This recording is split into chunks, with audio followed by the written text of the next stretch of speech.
अब देखो, अब अपने बात करते हैं एलिंगम डायग्राम की प्योरली। एक्चुअली ये है क्या? देखो, एलिंगम डायग्राम का यूज कहाँ होता है? जब भी हम किसी मेटल ऑक्साइड को सिंपल मेटल में रिड्यूस करते हैं, तो उस समय हमें क्या चाहिए होता है? कोई रिड्यूसिंग एजेंट चाहिए होता है। अब वो रिड्यूसिंग एजेंट कौन सा यूज लें, उसका पता हम किसकी हेल्प से लगाएंगे? एलिंगम डायग्राम की हेल्प से। कैसे लगाएंगे वो आपको आगे समझ में आ जाएगा, बट अभी सबसे पहले आपको इस डायग्राम को, इस ग्राफ को समझना है। एक्चुअली ये ग्राफ है क्या? देखो, इस ग्राफ में क्या है? डेल्टा जी और टेम्परेचर के बीच प्लॉट किया गया है। डेल्टा जी और टेम्परेचर, आपको पता है डेल्टा जी क्या है? Gibbs free energy. और टेम्परेचर आपको पता ही है, या तो डिग्री सेंटीग्रेड में या केल्विन में ले सकते हैं। इक्वेशन क्या थी अपनी? थर्मोडायनेमिक्स के प्रिंसिपल के according delta H minus T delta S, यही थी इक्वेशन। इसको अगर मैं कंपेयर करूं सिंपल लाइन इक्वेशन से, आपको पता है ग्राफ की क्या होती है? y बराबर एम एक्स प्लस सी। लेकिन यहाँ माइनस है तो क्या लिखूंगा? देखो, इसको मैं मान लेता हूं c, यहाँ पर ये माइनस, इसको फिर m और ये x। यहाँ पर देखो, जो y है वो तो डेल्टा जी की तरह बिहेव करेगा, जो c है वो डेल्टा एच की तरह, और जो x है वो t की तरह, क्योंकि x ये माना, और m है वो डेल्टा एस की तरह। यानी यहाँ पर जो स्लोप है, यानी m वो क्या है? डेल्टा एस है, जिसको मैंने क्या मान लिया? स्लोप। तो यहां पर 3 स्लोप्स निकलेगी। कैसी कैसी हो सकती है देखना, या तो ऐसी होगी इंक्रीजिंग में, या ऐसी होगी डिक्रीजिंग में, या कैसी हो सकती है, ये यहीं लिख दूं क्या? ये कुछ ऐसी होगी पैरेलल टू टेम्परेचर एक्सिस। ये डेल्टा जी है, ये भी अपना डेल्टा जी है, ये टी है, ये डेल्टा जी है, और ये टी है। आई बात समझ में? अब यहां पर देखो, इस ग्राफ को समझना, इन तीनों ग्राफ को। अगर आप लोग ये 3 ग्राफ समझ गए ना, आपको यहां पर पढ़ने में आसानी रहेगी एक्चुअली यहां हो क्या रहा है। ठीक है, तो देखो, यहां पर मैंने देखा ऐसा ग्राफ, ये देखो इंक्रीजिंग ऑर्डर है। इंक्रीजिंग ऑर्डर में कब आएगा? आप लोग खुद सोचो, जब सिंपल लाइन की इक्वेशन y बराबर एम एक्स प्लस सी होती है, तब यहां पर जब स्लोप बनाते नहीं, कुछ ऐसी नहीं आती क्या? ऐसी आती है ना। तो यहां पर इस इक्वेशन में अगर यहां पर प्लस का साइन आ जाए, प्लस का साइन कब आएगा? जब यहां पर मैं x की वैल्यू या m की वैल्यू माइनस में ले लूं, तो यहां ये पॉजिटिव हो जाएगा। अब कौन सी चीज वेरी हो सकती है? यहां पर जो डेल्टा एस है, यानी जो m है, उसकी वैल्यू अगर मैं क्या ले लेता हूं? चेंज कर देता हूं। तो यहां पर देखना, जब डेल्टा एस क्या लूं मैं? नेगेटिव लूं। नेगेटिव का मतलब है यहां पर डेल्टा एस क्या होता है? डिक्रीज होता है। जब चीज कोई नेगेटिव में होती है, इसका मतलब वो चीज क्या हो रही है? डिक्रीज हो रही है। तो यहां पर डेल्टा एस क्या हो रहा है? डिक्रीज हो रहा है। जैसे ही डेल्टा एस की जो नेगेटिव वैल्यू है वो मैंने इस इक्वेशन में रखी, जैसे ही नेगेटिव यहां पुटअप करोगे तो नेगेटिव क्या हो जाएगा? प्लस। तो अब यहां पर जो स्लोप होगी वो कुछ ऐसी तो होगी, इसी की तरह। इसकी ऐसी तो होती है y बराबर एम एक्स प्लस सी, तो ऐसी ही कुछ आ गई। यहां पर डेल्टा एस, जब भी इस ग्राफ में, एलिंगम डायग्राम में आपको ऐसी लाइन मिले, इसका मतलब क्या है? उस लाइन में जो भी ऑक्साइड बन रहा है वहां पर डेल्टा एस क्या हो रहा है? डिक्रीज। फॉर एग्जांपल यहां पर देखो, एल्यूमिनियम ऑक्सीजन मिलकर Al2O3 मिला रहे, या एल्यूमिनियम ऑक्साइड बना रहे। यहां पर क्या हो रहा है? इसकी डेल्टा एस में क्या आ रही है? कमी आ रही है। यहां इसकी एंट्रोपी में क्या हो रही है? डिक्रीमेंट हो रहा है। जब यहां डिक्रीमेंट हो रहा है, तो भाई साहब यहां पर डेल्टा जी में क्या होगा? ये आप लोग सोचो। यहां पर डेल्टा जी की वैल्यू देखो क्या होती है। ये केस आप लोगों ने पढ़ा है, जब एस की वैल्यू नेगेटिव होती है तो डेल्टा जी की वैल्यू क्या होती है? तो यहां पर देखो, आप लोग इसे ऐसे भी बता सकते हो, ये देखो डेल्टा जी क्या हो रहा है? इंक्रीज हो रहा है। इंक्रीज होने का मतलब क्या है? डेल्टा जी की सारी वैल्यूज देखो यहाँ नेगेटिव में, लेकिन जब ये इंक्रीज होती है, इसका मतलब पॉजिटिव की तरफ जा रही है। तो यहां पर डेल्टा जी क्या होगा भाई साहब? इंक्रीज होगा। यानी मैं यहां लिख सकता हूं टेंड्स टू पॉजिटिव की तरफ जा रहा है। लेकिन यहां पर डेल्टा एस की वैल्यू क्या होगी भाई साहब? पॉजिटिव होगी। It means delta S would be increasing and delta G would be decreasing. Delta G की वैल्यू और नेगेटिव जा रही है। ये देखो, यहां पहले क्या थी? मान लेता हूं यहां -200 है, ये -200 धीरे धीरे क्या आ रही है? देखो 1000 के पास आ रही है। तो क्या हो रहा है? डेल्टा जी की वैल्यू और नेगेटिव जा रही है, यानी और डिक्रीज हो रही है भाई साहब। तो इन दो ग्राफ से आपको ये बातें समझ में आनी चाहिए। जब यहां पर डेल्टा जी ये ऐसी लाइन आए, इसका मतलब क्या है? इसका मतलब है यहाँ डेल्टा एस क्या है? 0, यानी यहाँ स्लोप क्या है? 0। जब स्लोप 0 होगी तो जो लाइन होगी वो टेम्परेचर एक्सिस के क्या होगी? पैरेलल होगी। जब टेम्परेचर एक्सिस के पैरेलल हो जाए, इसका मतलब यहाँ पर हम मान लेते हैं डेल्टा जी की वैल्यू भी क्या हो जाएगी? 0 हो जाएगी। ये मान के चलते हैं किन्हीं किन्हीं प्रोसेस में, सभी प्रोसेस में नहीं होते, हर केमिकल रिएक्शन में नहीं होता ऐसा, कुछ कुछ रिएक्शंस में होता है। इसलिए आप ये याद ना रखो, मेनली आप 1 नंबर और ये 2 नंबर वाला ग्राफ समझ जाओ, इससे आपको ये पूरा समझ में आ जाएगा। आई बात समझ में? अब देखो यहाँ पर यही पहला जो ग्राफ है आपको क्या दिख रहा है? मैग्नीशियम और ऑक्सीजन मिलकर के मैग्नीशियम ऑक्साइड बना रहे। अब यहाँ पर इसको पढ़ना कैसे पढ़ोगे? धीरे धीरे देखो टेम्परेचर क्या हो रहा है? इंक्रीज हो रहा है। टेम्परेचर इधर इंक्रीज हो रहा है, ये धीरे धीरे इंक्रीज हो रहा है।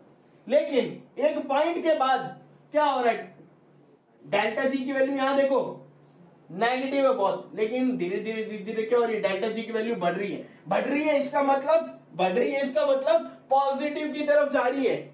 पॉजिटिव की तरफ अगर डेल्टा जी की वैल्यू जाए तो हमने एक चीज पढ़ी है, अगर डेल्टा जी की वैल्यू पॉजिटिव होती है तो वो रिएक्शन है, नहीं होती, non spontaneous non feasible reaction होती है, अपने आप नहीं हो सकती भाई साहब, स्वतः अभिक्रिया नहीं है। इसका मतलब मैं बोल सकता हूं लो टेम्परेचर पे ये रिएक्शन हो जाएगी, यानी मैग्नीशियम जब ऑक्सीजन से रिएक्शन करेगा लो टेम्परेचर पे तो मैग्नीशियम ऑक्साइड बना लेगा, लेकिन हाई टेम्परेचर पे नहीं बना पाएगा। वो क्या हो जाएगा? एक लिमिट के बाद, एक टेम्परेचर की लिमिट के बाद मैग्नीशियम ऑक्साइड जब बना लेगा उसके बाद धीरे धीरे डिकम्पोज होगा, धीरे धीरे क्या हो जाएगा? डिकम्पोज हो जाएगा, वापस मैग्नीशियम ऑक्साइड नहीं बना सकता।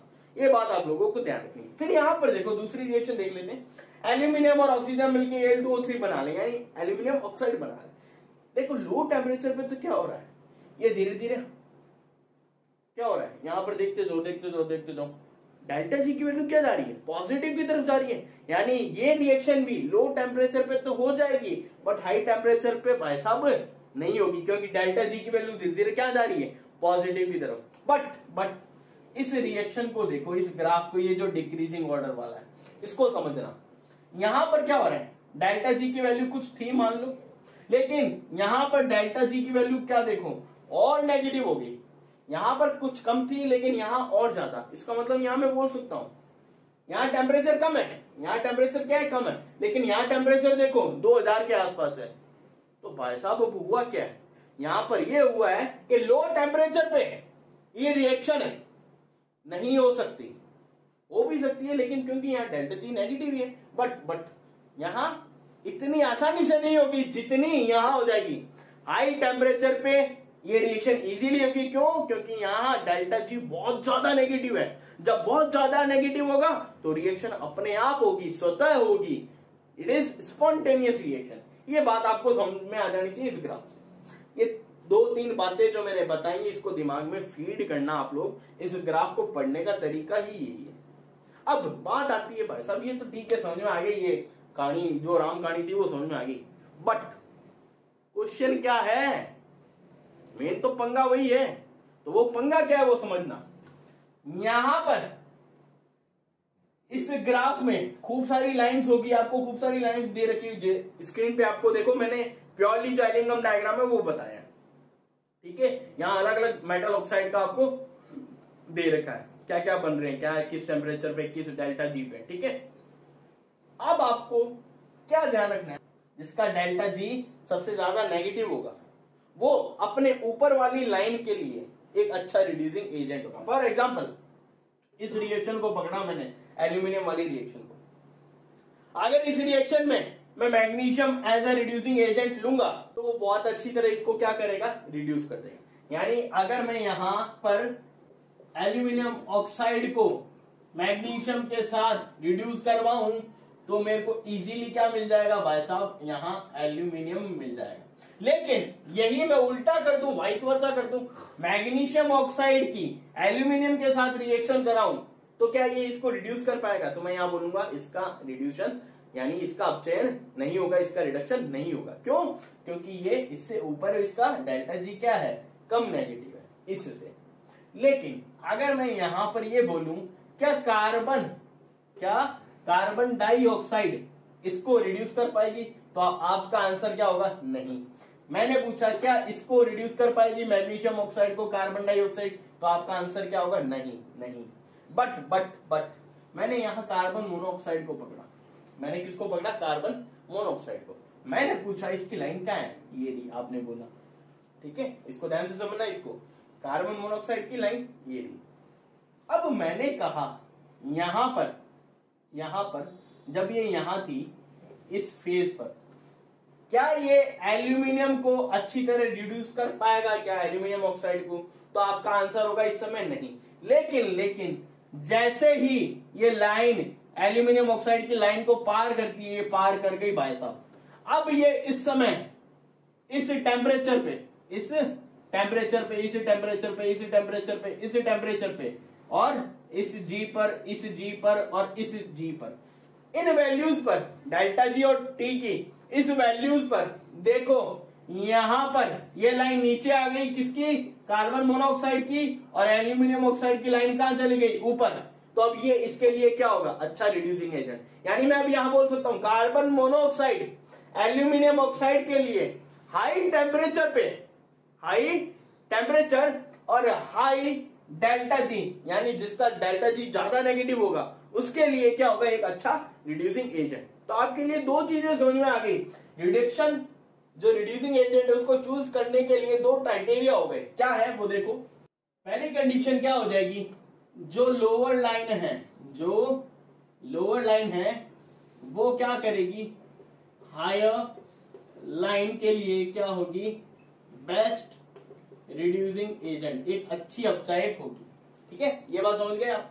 दूसरी कंडीशन क्या है? अगर मेरे पास क्या हो जाए, देखो ये अलग अलग कंडीशंस है, यहाँ 3 कंडीशंस लिख रहा हूं, वो आपको ध्यान रखनी है। देखो क्या हुआ है यहाँ, टेम्परेचर तो क्या हुआ है भाई साहब? इंक्रीज हुआ है ना, लेकिन डेल्टा जी मोर नेगेटिव हुआ है। यानी मैं बोल सकता हूं हाई टेम्परेचर हुआ है। क्या हुआ? High temperature and more delta G negative, जिसका होगा वो एक अच्छा क्या होगा? Reducing agent. या किन्हीं कंडीशंस में क्या होगा? लो टेम्परेचर हो जावे, लो, इसके आगे बात करूंगा मैं, लो टेम्परेचर हो जावे और मोर डेल्टा जी क्या हो जावे? नेगेटिव हो जाए। ज्यादा जिसका डेल्टा जी नेगेटिव होगा वो एक अच्छा क्या होगा? रिड्यूसिंग एजेंट, वो एक अच्छा क्या होगा? अपचायक होगा। ये 3 कंडीशंस आपको आ जानी चाहिए। अब देखो यहां जो क्वेश्चंस बनते हैं, जो क्वेश्चंस आते हैं वो इन 2 ग्राफ पे डिपेंडेंट है। कुछ नहीं है, अगर आपको मेन कंसेप्ट समझ में आ गया है, डाउनवर्ड होता है तो क्या होता है, अपवर्ड होता है तो क्या होता है, डेल्टा एस में क्या होता है, डेल्टा जी में क्या होता है, और किस ऑक्सीडाइजिंग क्या रिड्यूसिंग एजेंट, किस रिड्यूसिंग एजेंट का हम यूज करते हैं, उसकी कंडीशंस मैंने आपको बता दी। जो लाइन नीचे होगी वो अपने से ऊपर वाले सभी का क्या करेगी? रिडक्शन करेगी। अपने से ऊपर वाले सभी का क्या करेगी? अपचयन करेगी। अब कंडीशंस आपको समझाऊं। यहां पर ये देखो 2 क्वेश्चन यहां बनते हैं। पहला ग्राफ आप देखो, यहां पर सिर्फ इसको कंपेयर करो, इनकी लाइंस को। ये कार्बन मोनोऑक्साइड का ऑक्सीडेशन हो रहा है, ये कार्बन का ऑक्सीडेशन हो रहा है, यहाँ कार्बन का ऑक्सीडेशन होकर के कार्बन मोनोऑक्साइड। मैं इन तीनों में आपको पूछूं, सिर्फ इन तीनों का कंपैरिजन करवाऊं आपसे, और आपसे पूछूं इन तीनों में सबसे अच्छा रिड्यूसिंग एजेंट कौन सा है, तो यहां पर देखो, इनके ग्राफ को पढ़ना सीखना। ये क्या हो रहा है? डाउनवर्ड जा रहा है। किसका? कार्बन जब ऑक्सीजन से रिएक्शन करता है तो कार्बन मोनोऑक्साइड फॉर्म करता है। इसका मतलब क्या है? इसका मतलब ये है, इसका डेल्टा जी धीरे धीरे और नेगेटिव हो रहा है, और इसका टेम्परेचर भी क्या हो रहा है? बढ़ रहा है। इसका मतलब मैं यहां पर बोल सकता हूं, इसको मैं एज अ रिड्यूसिंग एजेंट कब यूज करूंगा? जब टेम्परेचर क्या हो? हाई हो, और यहां पर डेल्टा जी क्या है? और ज्यादा नेगेटिव है। इसका मतलब ये इजीली रिएक्शन कर सकता है। कब वर्क करेगा ये अच्छा रिड्यूसिंग एजेंट? जब टेम्परेचर क्या होता है? हाई होता है। इसी तरीके से ये इसका कार्बन मोनोऑक्साइड वाले का, तो ये देखो धीरे धीरे क्या हो रहा है भाई साहब? यहां पर डेल्टा जी पॉजिटिव की तरफ जा रहा है। कब जा रहा है? जब टेम्परेचर धीरे धीरे बढ़ रहा है। जब टेम्परेचर बढ़ रहा है ये धीरे धीरे कहां जा रहा है? पॉजिटिव की तरफ जा रहा है। अगर डेल्टा जी पॉजिटिव की तरफ जा रहा है इसका, तो भाई साहब ये रिएक्शन ही नहीं होगी। चाहे आप टेम्परेचर बढ़ाओ घटाओ, अपने को कोई मतलब नहीं है। डेल्टा जी पॉजिटिव की तरफ जा रहा है मतलब रिएक्शन नहीं होगी, चाहे कितना ही टेम्परेचर हो। लेकिन टेम्परेचर कम कर दूं, वापस आओ, तो डेल्टा जी क्या हो रहा है? नेगेटिव। इसका मतलब लो टेम्परेचर पे carbon monoxide as a reducing agent अच्छा काम करेगा लो टेम्परेचर पे। लेकिन यहां पर इसकी बात करूं तो कार्बन और ऑक्सीजन रिएक्ट करते हैं, CO2 बनाता है, इसको as a reducing agent use कर सकता हूं क्या? तो मैं बोलूंगा भाई साहब यहां पर इसका डेल्टा 0 है और इसका डेल्टा जी भी लगभग क्या है, 0 के बराबर, ऑलमोस्ट 0 है, तो इसको तो छोड़ ही दो। अब क्वेश्चन बनता है, ये देखो जिंक का, जिंक ऑक्सीजन से रिएक्ट करते जिंक ऑक्साइड बनाता है, इसका डेल्टा जी कुछ यहां है, ठीक है, नेगेटिव है। मतलब क्या मैं जिंक ऑक्साइड के रिडक्शन के लिए इन तीनों में कौन सा ऐसा सब्सटेंस यूज करूं जो इसको रिड्यूस करे? ये मेरा क्वेश्चन आपसे, समझना, क्वेश्चन समझना। जिंक ऑक्साइड है मेरे पास, इससे मेरे को ऑक्सीजन बाहर निकालना है, तो यहां पर रिड्यूसिंग एजेंट कौन सा यूज करूंगा? ऑप्शन देता हूं, क्या मैं यहां कार्बन यूज करूं, ये वाला, क्या मैं यहां कार्बन मोनोऑक्साइड यूज करूं, ये वाला। अब आप लोग बताओ, 2 मिनट पॉज करना वीडियो और सोच करके देखना। अब देखो यहां पर मैं आपको बताता हूं, ये देखो ये ग्राफ इधर जा रहा है, फिर धीरे धीरे पॉजिटिव की तरफ जा रहा है, लेकिन पॉजिटिव की तरफ जा रहा है इसका मतलब ये यहां कहीं इसको क्या करेगा, कट करेगा, ऐसा ही कुछ होगा। तो ये टेम्परेचर देखो, ये टेम्परेचर इसका ये रहा, इसका ये रहा और इसका ये रहा, ठीक है। यहां पर देखो इसका टेम्परेचर क्या है, कम है, लेकिन यहां पर इसका टेम्परेचर क्या है, ज्यादा है। जिंक ऑक्साइड जब धीरे धीरे इसका डेल्टा जी क्या हो रहा है भाई साहब, पॉजिटिव, डेल्टा जी पॉजिटिव हो रहा है, कब हो रहा है, जब टेम्परेचर क्या हो रहा है, हाई हो रहा है। इसका मतलब रिएक्शन ही नहीं होगी हाई टेम्परेचर पे, तो बाहर में जाए कार्बन मोनोऑक्साइड, तो बाहर में जाए कार्बन मोनोऑक्साइड, हम इसका यूज ही नहीं करेंगे। क्यों? क्योंकि भाई साहब जिंक ऑक्साइड तो क्या हो जाएगा, हाई टेम्परेचर पे डिकम्पोज हो जाएगा। बात आई समझ में? कार्बन मोनोऑक्साइड इसके रिडक्शन के लिए मैं यूज नहीं करूंगा। क्यों? क्योंकि ये हाई टेम्परेचर पे क्या हो जाएगा, डिकम्पोज हो जाएगा, इसका अपघटन हो जाएगा। आई बात समझ में?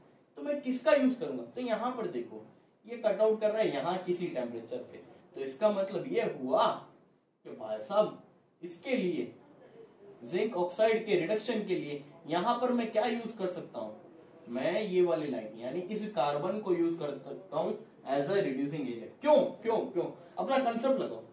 ये लाइन देखो इसको कट कर रही है, ये लाइन इस लाइन से क्या है, नीचे ही तो है, ये देखो ऐसे जा रही है ना, ये तो हो गई जिंक वाली लाइन, ये मेरे ऊपर वाले हाथ, और नीचे वाले हाथ वाली किसकी होगी, इस कार्बन की, तो ये तो नीचे ही है ना। तो मैंने एक चीज बताई है, जो नीचे वाली है वो ऊपर वाले को क्या करेगी, इजीली रिड्यूस करेगी। लेकिन यहां पर जरा देखो, यहां पर ये कब जा रहा है ऊपर, ये जिंक ऑक्साइड गया और तब ये नीचे आई, तो ये हाई टेम्परेचर पर गया ना, लेकिन इस समय इसका डेल्टा जी भी क्या है भाई साहब, पॉजिटिव है। लेकिन मैंने आपको कंडीशन क्या बताई है, या तो हाई टेम्परेचर हो, डेल्टा जी क्या होना चाहिए, नेगेटिव, तब रिड्यूसिंग एजेंट अच्छा होगा, या लो टेम्परेचर हो, डेल्टा जी क्या होना चाहिए, नेगेटिव, तब रिड्यूसिंग एजेंट अच्छा होगा। या जब ये दोनों ही कंडीशन ना हो, तीसरी कंडीशन क्या है, जो नीचे वाला है वो ऊपर वाले को क्या करेगा, रिड्यूस करेगा इजीली, जब ऐसा कुछ ना हो तो यहां पर एज ए रिड्यूसिंग एजेंट किसको यूज करूंगा, कार्बन को बजाय कार्बन मोनोऑक्साइड। आई बात समझ में? ठीक है। अब इसको देखो, यहां पर अगर मैं आपको पूछूं आयरन के ऑक्साइड को यानी Fe2O3 को मेरे को रिड्यूस करना है, लेकिन इससे पहले ये क्वेश्चन मैं आपसे पूछता हूं, ये देखो ये आयरन ऑक्साइड है, यहां पर इसके लिए FeO को मेरे को Fe में कन्वर्ट करना है, तो यहां पर रिड्यूसिंग एजेंट कौन सा यूज करूंगा, यहां पर अब चाहे कौन सा यूज लूंगा, आप बताओ मेरे को। तो आप लोग कैसे बताओगे, आप देखोगे ये भाई साहब ये रिएक्शन हो रही है, ठीक है, ये ग्राफ जा रहा है आगे, तो यहां पर देखो, यहां पर देखना इसको कट कौन कर रहा है, ये वाला कार्बन, और यहां पर कट कर रहा है। जब ये इसको कट किया तो ये नीचे ही तो है इसके, ये कुछ ऐसे ही तो है, तो ये वाला कार्बन इस FeO से नीचे फिर आगे गया।